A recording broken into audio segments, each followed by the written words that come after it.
경우는 설계 시공 정도까지는 딱 할 수 있어요. 근데 해본 적이 20년 전이에요. 우방이라고 해서 그래도 기술적인 좀 안정성과 같이 하려고 하는 쪽들은 한국밖에 없습니다. 우리 쪽으로 올 수밖에 없다. LNG랑 원자력을 같이 하는 쪽들, 이번 실적이 팍 튄 종목들이 좀 있어요. 그런 쪽의 종목들 같은 경우도 나도 이때 뭔가를 하겠구나. LG에너지 솔루션이 움직이고 아직까지는 그런 쪽으로 압축해서 하는 게 맞지 않나. ESS 쪽으로 그리고 LFP 쪽 이 두 가지를 보면서 맞는 쪽으로만 대가시는 게 좋겠다. 실적이 나오는 게 폭발하는 구간이 아마 한 2년 뒤 정도쯤부터는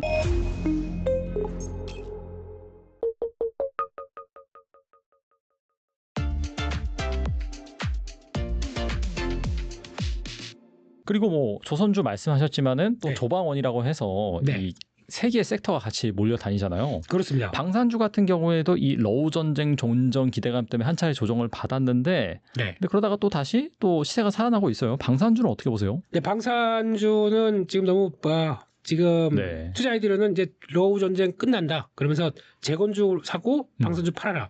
이런 얘기가 많이 나오죠. 맞아요. 네. 네, 이게 맞는 얘기일까요, 과연? 네. 제가 보기엔 이제 이거를 러시아 쪽에 대한 시각으로 잘 바라보지 않는다고 봐야 될 것 같아요. 대표적으로 하나에어로스페이스죠. 예, 대종주면은 왔다 갔다 한다고 하더라도 그렇다고 만약에 아닐 거였으면 벌써 여기서 꺾어서 이렇게 내려갔겠죠. 아직 살아있습니다. 네. 네. 일단 얘기는 이제 첫 번째는 러시아 입장으로 보게 되면 러시아의 역사적인 또 고찰이 좀 필요해요. 러시아 같은 경우는 과거에 좀 광활한 대지를 갖고 있었지 않습니까? 그러다가 소비에트 유니온까지 나갔다가 그게 이제 하나씩 더 이제 독립하기 시작하면서 레닌이 세운 이런 얘기 들으니까 좀 그러네요. 네. 이제 역사 시간인 줄 알았어요. 네. 나요. 네, 여기까지만 하겠습니다. 네. 그거 알지도 못하는 거 같아요. 중요한 거는 딱 보게 되면 혹시 러시아 안 가보셨죠? 안 가봤죠. 네. 네, 전쟁 국가니까 가시면 안 됩니다 지금. 알겠습니다. 네, 근데 거기서 나온 거 보면은 미국만큼이나 탁 튀었어요. 가장 장애물이 있다고 하게 되면 이쪽에 유럽 쪽 바로 앞에 있는 우랄산맥 정도. 그게 우리 식으로 얘기하면 한라산 정도? 그것도 안 될 거예요. 그 정도까지 높이도 안 될 거예요. 그렇게 되게 되면 그런 장애물 빼고는 다 털려 있습니다. 나치 독일이 나치가 네. 러시아를 침공한다 그러면서 왔었을 때 러시아 모스크바까지 얼마 만에 왔는지 아십니까? 몰라요. 20일 만인가 그냥 훅 진격해 버렸어요. 장애물이 없어요. 그냥 쭉 달리면 달려옵니다. 그러다 보니까 러시아 입장적으로는 그때 날씨가만 그때 그렇게 춥거나 그렇지 않았었으면 함락당할 뻔했어요. 모스크바. 그랬다고 하게 되면 러시아 입장적으로는 과거부터 그랬습니다. 우리는 여기서 털을 잡고 있는데 막아주는 게 없다 생각하다 보니까 차라리 그냥 저 동쪽으로는 밑에가 이제 바다다 보니까 상관없는데 막아주는 게 없다고 하다 보니까 항상 서쪽에 대한 불안감을 갖고 있어요. 내가 먼저 치지 않으면 내가 당한다 라는 쪽들이 갖고 있다 보니까 지금 러시아가 어떻게 보면 러시아 입장을 대변하는 건 아닌데 러시아 사람 아닙니다. 예, 한국인. 예, 근데 거기서 네네. 중요한 거는 그러면 여기서 나올 수 있는 거는 내가 먼저 친다라는 관점 쪽에서 계속 또 푸시푸시를 하는 거죠. 거기다 또 우크라이나가 이번에 나토 가입한다고 하게 되면 이거는 이제 서유럽 쪽의 영역이지 않습니까? 거의 그렇게 되면은 내 앞에 바로 적군들이 와 있는데 이거 좋아하겠습니까? 러시아 입장 쪽이에요. 그러다 보니까 갈등이 이렇게 나온 거밖에 안 되죠. 이번에 휴전이나 종전을 한다고 하더라도 러시아 입장 쪽으로는 이게 끝이 아니라 말 그대로 잠시 봉합 쪽입니다. 그럼 요게 어느 정도 좀 됐고 그러면 어딜 건드려야 되느냐? 위쪽에 쭉 있죠? 폴란드, 루마니아 이런 쪽들. 다음은 너 하다 보니까 폴란드가 마음이 급해졌어요. 그러니까 어떻게 합니까? 지금 무기 공급을 받아야 되는데 딱 보니까 저기 그래도 강자들은 독일이나 프랑스가 있는데 거기를 딱 보려고 하니까 프랑스는 맡기면은 10년 걸려요. 라팔 전투기. 네. 지금 최근에 사우디아라비아에서 주문했던 게 13년 만인가? 그때 납품받았대요. 네네. 뭐 하는 겁니까? 이게 그러면 다 함락당하고 끝날 거죠. 그러다 보니까 납기 딱 맞추고 가성비권 쪽들 한국과 손잡은 게 그렇게밖에 나올 수가 없다고 봐야 되겠죠. 그런 것까지 감안한다 그러면은 게다가 또 그 사이에 트럼프 대통령은 요구를 합니다. 일본 너희 잠깐 와봐라. 왜 방위비 인상 안 하니? 그러면서 네 건 네가 지켜라. 이제 내가 세계 경찰인 줄 아니? 그러다가 우리가 적자를 얼마만큼 보고 있는데 정신없다라고 하다 보니까 다 맡기는 분위기입니다. 전 세계가 방위비가 다 올라갑니다. 다 우리가 지켜야지. 그런 쪽으로 가게 되면 올라간 방위비에 따라서 집행을 한다 그러면 이거는 또 얘기가 달라지는 거죠. 방산에 대한 개념 자체가 바뀌는 거죠. 그렇게 되면은 요걸 봤었을 때 이게 끝이라고요? 노노노. 네. 수주의 가능성은 높다. 아까 말씀드렸죠? 수가 이러다가 또 어디 국가 쪽에서 동남아나 중동이나 어디든지 나오기 시작한다. 한번 또 레벨업이 확 돼버립니다. 그런 과정들을 생각하시게 되면 수주의 가능성이 있다, 기회가 있다. 이거는 보셔야죠. 방산은 안 끝났습니다. 네. 마지막 남 원전 어떻게 보세요? 완전 하나씩 도장 깨기로 가는 중이죠. 도장 깨기로, 네. 원전입니다. 네. 원전 같은 경우도 많이 올랐어요. 그러니까 많이 오른 다음에 여기서 뭐 이렇게 입을 터느냐라고 할지 모르겠지만, 네. 두산모빌리티 지금 시총이 40조 나오는 거 보고 내가 인정 못 하겠어요.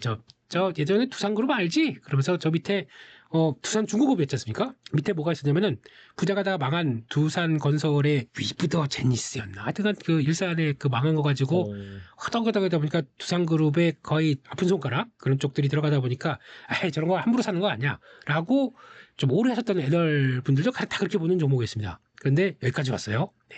이렇게 가장 큰 핵심은 이번에도 그렇죠. 트럼프 대통령이 무슨 얘기냐면은 원전 좀 지어줘라. 네. 그렇다는 얘기는 원전을 그렇다고 미국에 원전 기업들이 없습니까? 있죠. 저희가 잘 아는 웨스팅하우스 같은 경우는 설계 시공 정도까지는 딱 할 수 있어요. 그리고 모든 권리 그 특허 같은 거 다 갖고 있습니다.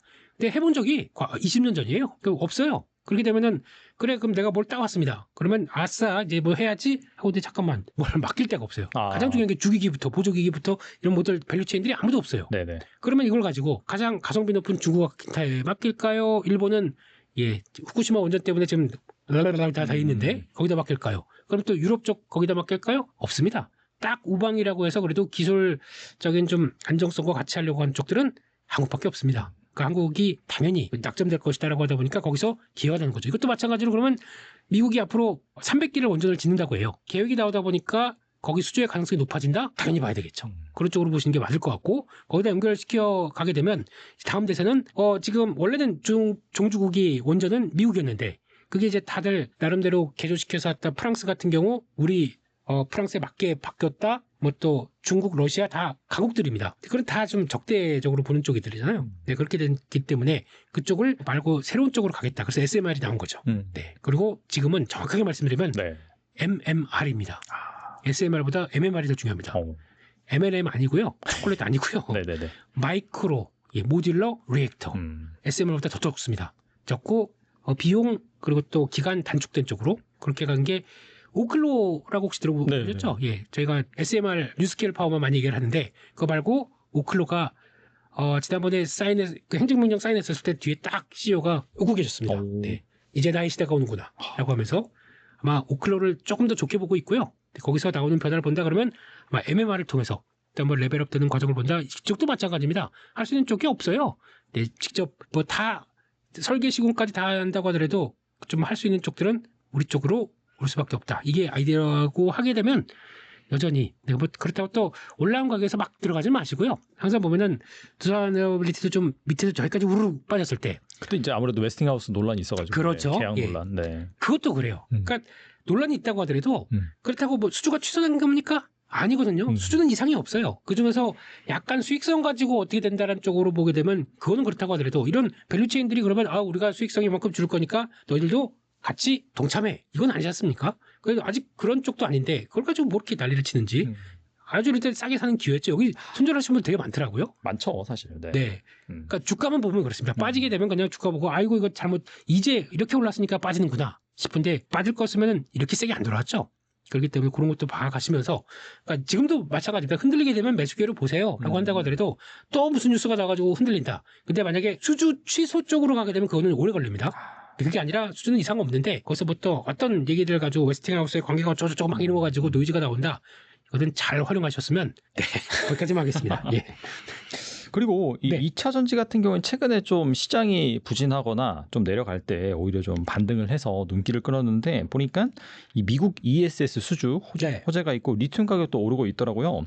2차 전지 어떻게 보시는지 본격적인 반등의 시작일까요? 이것도 또 리뷰를 한번 해드려야죠. 네. 마지막 제가 나와서 2차 전지 전반적으로는 저 잘 모르겠다. 하지만 이제 ESS 얘기를 하는 거죠. 네, ESS 관련된 쪽에서 양극재, 음극재 쪽은 압축해서 그것만 보자. 기억하시나요? 네, 맞아요. 네, 네. 아유, 감사합니다. 예. 네. 그 양극재가 LNF였습니다. 예. LNF 요즘 주가가 그때 한 두 달 전이었나요? 예. 이거 많이 올랐네요. 네, 그래서 이제 조정 좀 받고 있는 거죠. 네. 그리고 또 포스코 퓨체엠. 포스코 퓨체엠은 그때 말씀드리기를 이게 증자를 했다. 그렇기 때문에 좀 묵직할 수 있다. 조금 덜 올라긴 했는데 그러네요. 여전히 추세는 뭐 나쁘지 않습니다. 그래서 제가 보기에는 일단 지금 가장 핵심은 그거예요. 그러니까 2차 전지를 다 좋게 본다라고 하는 거는 저는 아직은 큰 축이었던 전기차 쪽들이 아직 어떻게 될지 모르다 보니까 보조금 이제 안 준다라고 하게 되면 당연히 큐가 꺾일 거 아닙니까? 그러면은 거기서 적어도 전기차 업체들은 이제 생존 경쟁으로 몰리죠. 그러면 LFP라고 하는 좀 싼 쪽을 탑재시키기 시작하면서 거기서 경쟁을 하기 시작하다 보면 그나마 우리 보조금 없어도 이렇게 가격 싸게 공급할 수 있어요. 근데 LFP입니다. 그렇게 되면 그걸로 전환 시도를 많이 할 것이다. 쪽들이 투자 아이디어였고 그것만큼이나 커지는 게 ESS이기 때문에 그쪽과 관련해서 같이 보자라고 말씀드리는 거였죠. 그렇게 되면 거기와 연관되는 쪽들은 당연히 그러면 그러니까 LG에너지 솔루션이 북미 공장들을 바꾸기 시작할 것이다 라는 쪽들이고 지금 LG에너지 솔루션이 공장이 미국에서 총 7개가 있습니다. 그중에서 이제 적극적으로 그러니까 자체적인 공장이 3개가 있을 거고 GM하고 있는 거 그리고 또 현대차 거, 닛산 거 이렇게 있는데 일단 거기서 가장 빠르게 전환시킨다 그러면 자체적인 공장들은 바꿀 수가 있을 거고 GM 같은 경우는 나 좀 LFP로 바꿔줘 그러면 또 대응할 수 있을 거고 하다 보니까 그쪽들이 더 바뀌는 거죠. 그중에서 또 ESS 쪽으로 나간다 그러면 자체 공장들은 바로 전환될 수가 있기 때문에 2개는 아직 짓고 있다고 하더라도 2개 쪽으로는 빠르게 들어간다 그러면 대응할 수가 있기 때문에 이게 핵심이다라고 볼 수 있는 거죠. 그래서 그쪽을 보시는 게 맞을 것 같고 그러면 아마 전기차 쪽들은 아직까지는 바닥이기 때문에 올라왔다는 쪽들은 모르겠습니다. 근데 그걸 가지고 단순하게 그래서 뭐 요즘 보니까 장비주들 막 이런 거 움직이는데 저는 거기까지는 잘 모르겠어요. 그러니까는 LG에너지 솔루션이 움직이고 이게 움직이다 보니까 나오는 정도의 우리도 기회가 와 있지 이렇게 많이 빠졌는데 안 정도까지 보이는데 아직까지는 그런 쪽으로 압축해서 하는 게 맞지 않나. 그러니까 핵심은 ESS 쪽 그리고 LFP 쪽 이 두 가지를 보면서 그 맞는 쪽으로만 대응하시는 게 좋겠다. 압축적으로 대응하는 게 좋겠다. 그렇게 봐야 될 것 같고요. 그러면 또 ESS 부품 종목들이 있겠죠.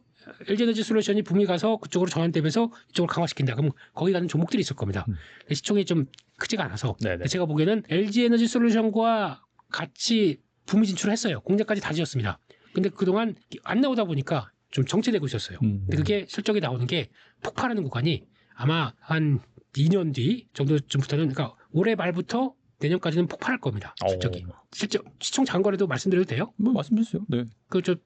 너 때문에 뭐 이런 거 없기에요? 그런 거 뭐 저희가 한두 번 한 것도 아니고. 네, 다 댓글 지워주세요. 네네네. 예. 네. 뭐 사라고 한 것도 아니고 뭐 사실.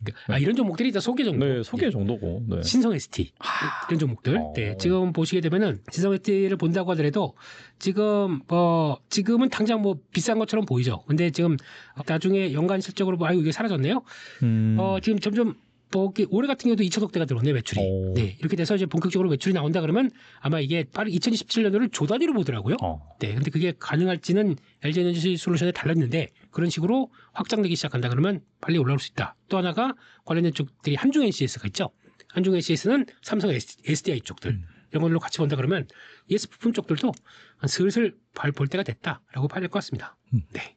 좋은 투자 아이디어 많이 말씀해 주셨는데 이 밖에 주목할 만한 투자 아이디어 있을까요?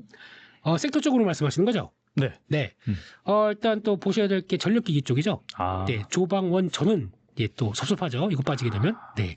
지금 북미 쪽에 공장 갖고 있는 대표적인 쪽들이 효성중공업과 HD 현대일렉트릭입니다. 네. 효성중공업이 120만 원이에요. 네. 저희 한참 3, 40만 원대 했다가 효성중공업이 120만 원이라고 이렇게 나오는 분들이 많으신 것 같은데 이거 지금 올해 4월 달만 해도 3, 40이었습니다. 4개월 만에 4배가 뛰었어요. 그래도 이러고 있네요. 네. 근데 이런 쪽 같은 경우도 그러니까 일단 가장 핵심적인 거는 그러면 관세 때문에 전압기 가격도 올라간대요. 근데 올라간다고 하더라도 지금 보게 되면 철강 함유 부분에 대해서도 50%가 반영된다. 그러다 보니까 관세 올라가는 것 때문에 뭐 50% 관세를 받는다고. 그러면서 주가 이렇게 막 우르르 빠졌지 않습니까? 그럼에도 불구하고 그게 철강 함유 부분까지 35%까지 계산해서 나온다 그러면은 관세가 약 한 18%가 된대요. 그럼 제가 품목 관세 한 15% 되는 것과 비교하게 되면 3%포인트 올라가는데 이것도 다 전가가 가능하대요. 근데 거기다 또 효성이나 HD 현대일렉트릭 같은 경우는 북미에 공장이 있어요. 그럼 영향력이 그렇게 크게 않겠죠. 그럼 그거 가지고 빠진 건 기회겠죠. 이렇게 생각하시게 되면 거기다 또 전력기기 PPI를 보게 되면 생산자 물가 지수를 보게 되면 다 안 빠져요. 저 위까지 가 있어요. 이제 하다 못해서 스위치 이런 것까지 거기까지도 다 올라가 버리고. 그러니까 북미는 지금 그동안 인력 때문에 멕시코 거여라든가 아니면 또 다른 쪽에서 해왔던 게 다 수입, 멕시코도 25%고 지금 캐나다도 그렇게 높다 보니까 상대적으로 그러면 효성공업이나 우리께 18%면 이게 더 싼 거 아닙니까? 이쪽으로 계속 집중이 될 수밖에 없겠죠. 그런 쪽으로 본다 그러면은 혹시 AI 시대에 전력기기와 전력이 부족하다고 하는데 이런 쪽들 쉽게 흔들리지 않겠죠. 그런 쪽에서 아마 그 중에서 이제 산일정이라는 게 있습니다. 이 회사가 아마 여전히 지금 그 확장세로 봤었을 때 BESS용 변압기. 아까 말씀드렸듯이 ESS 쪽인데 배터리가 들어간 ESS 쪽에 들어가는 변압기들은 아마 가장 특화되어 있는 회사고 이게 이번에 IR 때 보니까 이거는 북미 쪽에서 많이 성장할 거라고 얘기를 하네요. 그렇게 되면 많이 올라간 건 사실입니다. 그게 성장포만 보이고 또 마찬가지로 수주 산업이죠. 수주만 꾹 늘어오기 시작한다. 이런 것도 괜찮을 것 같아요. 이런 것도 한번 보시면서 자꾸 오른 것만 얘기 안 오른 게 어디 있습니까? 3000시대에. 예. 그렇죠. 네. 네. 그래서 그런 것들도 투자 아이디어로 보셨으면 좋겠습니다. 네, 그렇다면 오랜만에 드린 질문 같은데 네. 1억 있다라고 한다면은 포트폴리오 어떻게 꾸리면 좋을까요? 1억 있다라고 하게 되면 그냥 복권 이것도 예. 네네. 포트폴리오니까 복권도 좀 사고. 포트폴리오는 네. 아까 말씀드렸듯이 지금 신규로 만약에 들어간다라고 하게 되면 아까 말씀한 조방원 전 뭐 이런 쪽에서 일단 그냥 덕 사지 마시고 네네. 흔들린다. 빠진다는 시점 쪽에서 그런 것들을 사가는 걸로 채워가는 게 좋을 것 같다라고 봐야 될 것 같고 그중에서 이제 또 만약에 추가로 한다면 바이오 쪽들 네 금리가 떨어지게 되면 바이오도 영향을 끼치겠죠. 그런 것도 한번 좀 포함시키되 바이오 쪽들은 시간이 있는지 모르겠지만 요즘 비만 치료제가 대세죠. 비만 치료제가 대세인데 그중에서 안간 비만 치료제가 하나가 있습니다. 또 얘기 드려도 되나요? 네네. 네, 제 생각으로는 한미약품. 네. 그러니까 지금 한미약품 같은 경우는 다들 지금 어제 뭐 펩트론이나 인벤티질의 뭐 또 종목들을 보게 되면 다 이렇게 좀 올라와 있어요. 올라오는데 핵심이 이번에 1111가 경구용 치료제 비만 치료제 쪽에서 성과를 냈다라는 쪽에서 좀 기대감이 막 높아다 보니까 그쪽 몸값이 더 올라가겠다라고 하는데 제가 보기엔 걔네들과 더 그 친구들과 좀 다른 한미약품의 강점이 뭐냐면은 지금 비만 치료제의 기존의 GLP-1 관련된 수용체로 들어간 것들은 약점이 하나가 있습니다. 다 좋은데 근손실이 발생해요. 예. 맞아요. 예. 네. 그러다 보니까 몸무게 빠진 건 좋은데 근손실이 발생하면 단백질이 그러니까 우리 몸의 단백질이 좀 같이 제대로 작용을 못하게 되면 우울감과 예, 모든 삶의 의욕이 많이 저하된다고 하더라고요. 살은 빠져서 좋은데 이게 문어가 될 것 같아 내가 막 이런 얘기를 하시더라고요. 예. 지금 한미약품 거는 반대입니다. 두 가지 파이프라인이 있는데 근손실 방지가 되는 게 하나가 있고 체중 감소, 근손실 방지. 두 번째는 근육량 증가. 그런 게 있어요? 예, 14%가 증가됩니다. 이야. 제가 약장사 같네요? 네. 바이오 얘기하면 다 약장사 같아요. 네. 거기다가 체중 감소까지 이게, 지금 그 전임상 쪽에서 그러니까 영장류를 대상으로 했던 거 약간 원숭이 쪽이겠죠? 네. 실험에서 결과를 얻었습니다. 야. 이게 디벨롭 되기 시작하게 되면 그쪽은 근육량 증가되는 그 파이프라인은 세계 최초예요. 네, 그렇게 했다고 마지막으로 GLP-1을 또 새롭게 꾸려가서 지금 임상 이상 결과 나오게 돼서 이제 상용화 들어가는 게 에페글라이드라고 하나가 있거든요. 그것과도 GLP-1 계열인데 조금 다른 겁니다. 이거는 조금 부작용이 좀 덜하다고 하는데 그쪽도 상용화 되기 시작한다 그러면 내년 매출을 견인할 것이다 이렇게 나오다 보니까 비만 치료제 쪽에서 안 간 걸 본다라고 하게 되면 한미약품도 한번 선택지로 보시는 게 좋겠다. 개인적으로 그렇게 생각하고 있어서 그것도 한번 보셨으면 좋겠고. 네, 그리고 소비재 쪽들이죠. 네, 그래도 잘 나간다라고 하는 쪽들은 외국인 관광객들 K-팝 디모넌터스 보려고 막 들어오잖아요. 맞아요. 네. 그 영화로도 개봉했더니 뭐 이틀 동안 북미 박스오피스 1위를 하고 막 그래요. 거기 딱 영화관에서도 따로 개봉하더라고요. 넷플릭스 본 걸 영화관 가서 또 보고 거기서 노래 부르고 있어요. 떼창 부르고 막 하더라고요. 네. 그렇게 좋나 싶은데 좋대요. 예. 네. 그러다 보니까 요즘에 그런 것도 있습니다. 관련주를 막 찾아다니다 보니까 요즘에 그게 그렇게 핫하다면서요. 국립중앙박물관. 뭐가 돼요? 국중박. 국립중앙박물관 용산에 있는 건데 외국인들이 그걸 되게 좋아한대요. 왜냐면은 이렇게 외국인 다 유료래요. 근데 무료로 개방하면서 이렇게 좋은 콘텐츠 특히 외국인들이 딱 봤을 때 가장 불만이 뭐냐면 거기 굿즈가 너무 없다. 기념품 사러 가고 싶은데 너무 없다. 그래서 지금 그거를 뭐 주문해서 그때 뭐더라? 그 해태 뭐 무늬 뭐 그거 K-팝 데모넌터스 네, 거기 나오는 캐릭터. 얘 뭐 툭 치게 되면 계속 하고 툭 치고 뭐 이거 있지 않습니까? 맞아요. 보셨죠? 봤어요. 네. 그거 지금 주문했는데 3개월인가 6개월 걸린대요. 네, 그럴 정도로 인기가 많대요. 근데 그런 쪽에서 거기서 문양 닮은 키보드를 하나 내놨는데 품절이라고. 그거 가지고 주가가 상한가 갑니다. 키보드 만든 회사가. 그럴 정도로 지금 제가 열광돼 있는데 그런 쪽으로 봤을 때 아마 그들이 와서 그러니까 소비를 한다고 하게 되면 아마 국내에서는 내수로 잡힐 겁니다. 그들이 와서 들어오기 때문에 그런 쪽들로 봤을 때 뭐 지금 호텔이라든가 아니면 또 그쪽에 나올 수 있는 소비재 쪽에 대한 변화들 보시면서 어차피 뭐 임의용 화장품 쪽은 잘 나오는데 거기서 이제 또 실적 때문에 왔다 갔다 하긴 하겠지만 여전히 밀린다 그러면 관심 있게 봐야 될 섹터다 이렇게 보면서 그렇게 꾸려가시면은 포트 괜찮을 것 같습니다. 원전주는 그냥 두산그룹이 제일 나은가요? 근데 그러면 그렇게 훅 들어오시면은 그 중에서 뭐 사요 그런 얘기로 하시면은 제가 좀 당황스럽긴 한데 근데 그러니까 두산이 워낙 또 크니까 그렇게 보시면 좋겠어요. 그것만 봐야 되는 건지 아니면은 뭐 BHI라든지 약간 그런 쪽도 봐도 괜찮은 건지. LNG랑 원자력을 같이 하는 쪽들. 그리고 또 LNG 쪽에서 화공 쪽에 난 진심이었다. 한 쪽들로 보면서 거기서 이제 성과를 냈는데 이번 실적이 팍 튄 종목들이 좀 있어요. 그건 시총이 좀 적어서 제가 2천억 3억 된다가 보니까 좀 그런데 그런 쪽의 종목들 같은 경우도 나도 이때 뭔가를 하겠군요. 그러니까 핵심은 원자력과 LNG를 같이 이쪽은 원자력 발전, LNG 복합화력 발전 다 발전 쪽과 에너지와 연결된 쪽들입니다. 그거 검색하시면 다 나올 겁니다. 그런 것들 보시면서 대응하는 게 좋겠다. 그렇게 말씀드리겠습니다. 네, 오늘 나와주셔서 정말 좋은 말씀 많이 해주셨는데 끝으로 이 영상을 보고 계신 분들 위해서 한 말씀만 부탁드립니다. 네, 지금 시장이 되게 보면은 한 6월달, 7월달까지는 괜찮았는데 한 7월달 중반부터 왠지 계좌가 자신이 없고 이게 좀 힘 빠지는 것 같고 그때가 고점인 것 같고 좀 재미가 없다고 생각하시는데 지금부터는 다시 예전에 K증시입니다.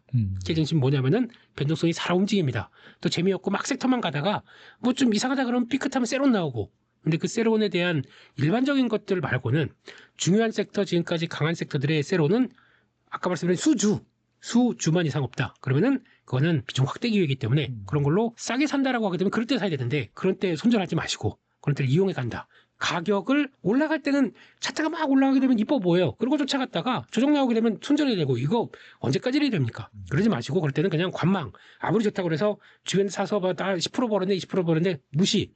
그러다가 이 친구들 손절할 때 내가 사면 됩니다. 이거 너무 잔인한데요? 네. 돈이 원래 잔인하죠. 네.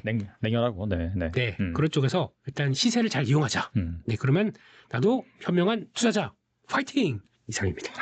잘 들었습니다. 네, 마지막에 뭐 연설하신 것 같은 그런 느낌이 들었는데 이 연사 그만큼 또 이게 중요하다는 그런 또 모션인 것 같고 그런 얘기 잘 여러분들이 곱씹어가지고 또 9월이라든지 남은 4분기 같은 경우에는 약간 좀 보수적으로 리스크 관리하면서 말씀해주신 투자 아이디어 중심으로 여러분들이 투자를 하셨으면 좋겠습니다. 네, 지금까지 김민수 대표님 나와주셔서 감사합니다. 감사합니다.